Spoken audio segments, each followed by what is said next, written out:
Taon-taon, nakakagawa ang mga halaman, bakterya, at algae sa buong mundo ng mga 165 bilyong tonelada ng pagkain para sa kanilang sarili at sa halos lahat ng nabubuhay na nilalang dito sa lupa.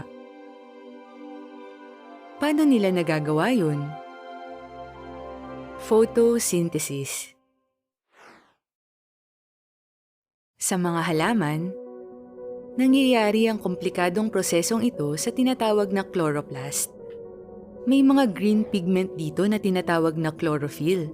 At kasama ng iba pang pigment, kinokolekta nila at ginagamit ang enerhiya na nagmumula sa liwanag. Ginagamit ang enerhiyang ito para paghiwalayin ng tubig at maging hydrogen ion at oxygen molecule. Sa kalikasan, sa photosynthesis lang ito nangyayari.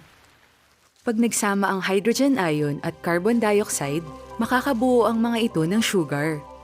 Ginagamit naman ito ng mga halaman para makagawa ng iba pang molecule na kailangan para lumaki. Inilalabas naman ng mga halaman ang karamihan ng hindi nagamit na oxygen na kailangan naman ng mga tao para mabuhay. Halos kalahati ng oxygen na ginagamit natin at ng iba pang organismo ay nanggagaling sa phytoplankton. Mga microorganism ito sa karagatan. At ang pinakamaliit at pinakamarami sa mga ito ay ang cyanobacterium. Hindi natin nakikita ang mga bakterya na to, pero dito nanggagaling ang mga 20% ng oxygen sa buong mundo. Kailangan ng halos lahat ng nabubuhay na bagay ang oxygen. At umaasa sila sa iba pang nabubuhay na nilalang na gumagawa nito. Ang kahanga-hangang proseso ng pagsasama ng carbon dioxide at ng tubig, pati na ng enerhiyang galing sa araw, ang nagbibigay sa atin ng pagkain at ng hangin na kailangan natin.